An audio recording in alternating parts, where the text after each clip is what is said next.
34 tahun dahulu, pernah terjadi satu kes yang cukup menggemparkan negara apabila 3 banduan menjadikan seorang magistrate wanita sebagai tebusan. Lebih membingungkan, kejadian ini berlaku di hadapan lebih 100 banduan yang lain dan beberapa orang pegawai penjara Kuantan. Bagaimana kes ini boleh berlaku? Mari kita mulakan kisah ini.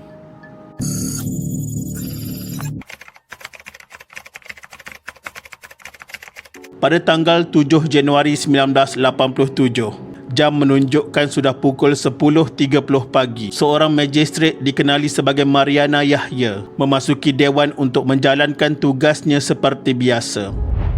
Tugas pagi itu sama seperti tugas-tugas beliau sebelum ini, dengan menetapkan reman atau sambung reman kepada banduan-banduan yang ditahan di sana. Kira-kira 100 banduan direman mula beratur memasuki bangunan yang menempatkan dewan kecil di satu blok kayu penjara Kuantan untuk mendengar perintah lanjutan reman atau penetapan tarikh bicara dengan seliaan beberapa pegawai penjara yang bertugas. Magistrate Mariana Yahya mula menjalankan tugas. Satu persatu banduan dikenakan perintah reman. Ada yang disambung tahanan, ada yang ditetapkan tarikh perbicaraan. Di situ majoriti penghuninya adalah banduan reman dan banduan hukuman ringan, iaitu penjara kurang 5 tahun. Penjara Kuantan pula ketika itu terletak di jalan penjara dan tidak jauh dari hospital besar. Tetapi sekarang bangunan penjara Kuantan sudah tidak ada dan dipindahkan ke penjara Penor yang terletak 25 km dari bandar Kuantan. Tapak penjara kini menjadi sebahagian daripada hospital.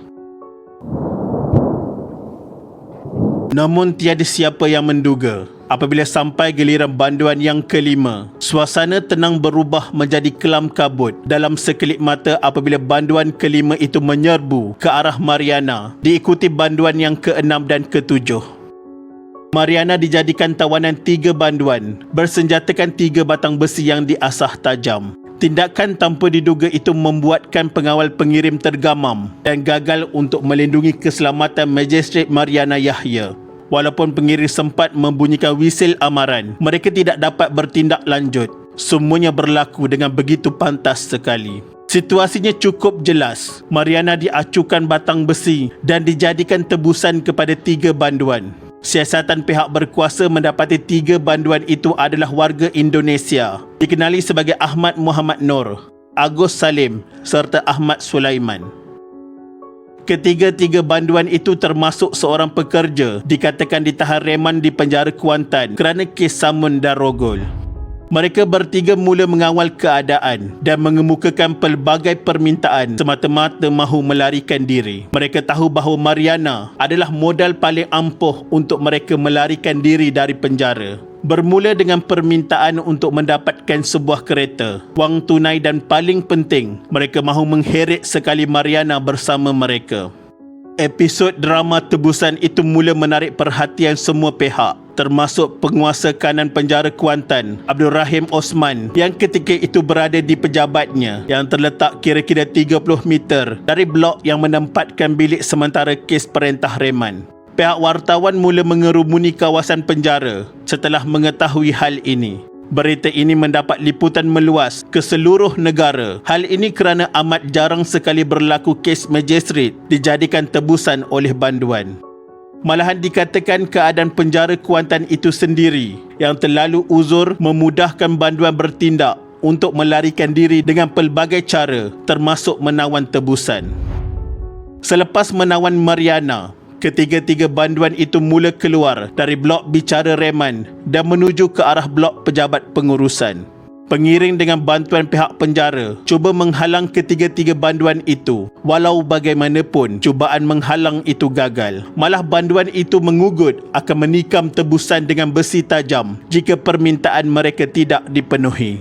Pengawal penjara terpaksa akur demi menjaga keselamatan Mariana. Banduan itu kemudiannya menjadikan pejabat pengurusan sebagai bilik tawanan. Dalam masa yang sama, ketika itulah Agus Salim merampas pistol yang disimpan di bilik penguasa penjara dan membuatkan aksi mereka lebih berani untuk mengugut. Mereka minta macam-macam. Pihak penjara cuba melengah-lengahkan masa untuk menunggu bantuan pihak polis. Satu pasukan unit tindakan khas UTK tiba bersama Ketua Pengarah Penjara, Datuk Ibrahim Muhammad. Yang turut berada di sana ialah Datuk Zaman Han yang mengepalai pasukan polis menangani krisis itu. Setibanya unit ini, mereka mengambil kedudukan strategik termasuk di bilik rekod yang terletak 30 meter dari bilik tawanan. Perunding penjara diketuai Datuk Ibrahim berjaya melengahkan mereka dan cuba memujuk supaya menyerah diri serta membebaskan Mariana. Beliau juga banyak memberikan alasan, termasuklah semua permintaan itu mesti mendapat kelulusan pihak atasan dan mengambil masa lama. Strategi itu berjaya mengganggu fokus 3 banduan ini dan melemahkan mereka dari aspek psikologi kerana terpaksa berjaga sepanjang malam berikutan bimbang diserbu anggota UTK. Matahari makin tinggi, pihak wartawan pula semua tetap di hadapan penjara. Kru TV Radio Television Malaysia RTM mula memasang peralatan untuk membuat siaran langsung bagi berita tengah hari. Perundingan Ibrahim semakin rumit. Mereka menunggu 24 jam hinggalah apabila Datuk Ibrahim berunding secara bersemuka. Ketika itulah Ahmad Muhammad berada berhampiran tingkap, manakala Agus dan Ahmad berada di ruang pejabat. Datuk Ibrahim terus memujuk, tetapi Ahmad bertindak agresif, cuba mencekak pakaian dan menarik beliau ke dalam pejabat. Mereka bergelut dan anggota UTK menyerbu masuk. Semua orang yang berada di tempat kejadian itu jelas mendengar beberapa das tembakan. Sebuah ambulans dengan bunyi nyaring telah membawa Mariana keluar dari kawasan penjara. Tidak lama selepas itu, Datuk Zaman Han membuka pintu kecil penjara dan mengajak wartawan masuk untuk melihat keadaan. Apabila wartawan masuk, mereka melihat mayat 2 banduan sudah terbaring atas lantai. Salah seorang memakai ikat kepala berwarna putih. Ketika itu wartawan diberitahu Ibrahim menyuruh Mariana meniarap kerana penembak tepat sudah mengambil kedudukan. Dalam suasana kelam kabut rundingan, salah seorang penculik menarik Ibrahim dan ketika itulah UTK bertindak. Mariana diselamatkan dan cuma mengalami luka kecil di leher akibat terkena besi tajam. Beliau kelihatan memang trauma. Ahmad Muhammad ditahan, manakala Agus serta Ahmad Sulaiman ditembak mati. Hasil siasatan mendapati ketiga-tiga banduan itu mencabut batang besi yang dipasang pada lubang angin di lantai blok A untuk dijadikan senjata. Blok bangunan penjara Kuantan dibina menggunakan kayu, mudah untuk mereka mencabut dan mengasah batang besi sehingga tajam. Pihak penjara percaya mereka sudah lama merancang dan menunggu masa yang sesuai untuk bertindak. Malah dikatakan Agus Salim yang mencuri pistol sebenarnya tidak tahu menggunakan senjata api dan cuma diacah-acah untuk menakutkan warden yang cuba mendekati mereka. Hujah itu ada logiknya kerana ketika perbicaraan ke atas Ahmad Muhammad pada tahun 1992, Mariana mendedahkan beliau terdengar perbualan mereka yang menyebut perkataan tarik, tekan, lepas merujuk pada cara menggunakan pistol. Ahmad Muhammad Noor didakwa bersama Agus Salim dan Ahmad Sulaiman menculik dan mengurung Mariana dengan niat menjadikannya tebusan di antara jam 11.30 pagi pada 7 Januari 1987 dan 11.55 pagi keesokannya 8 Januari 1987.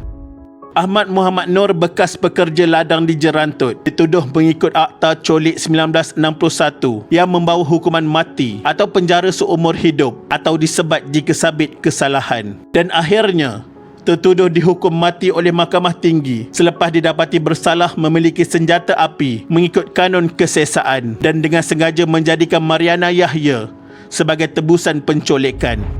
Mereka mencari kebebasan dengan cara yang salah dan mesti membayar dengan harga yang sangat mahal, iaitu dengan nyawa mereka sendiri. Ketamatlah kisah 3 banduan ini.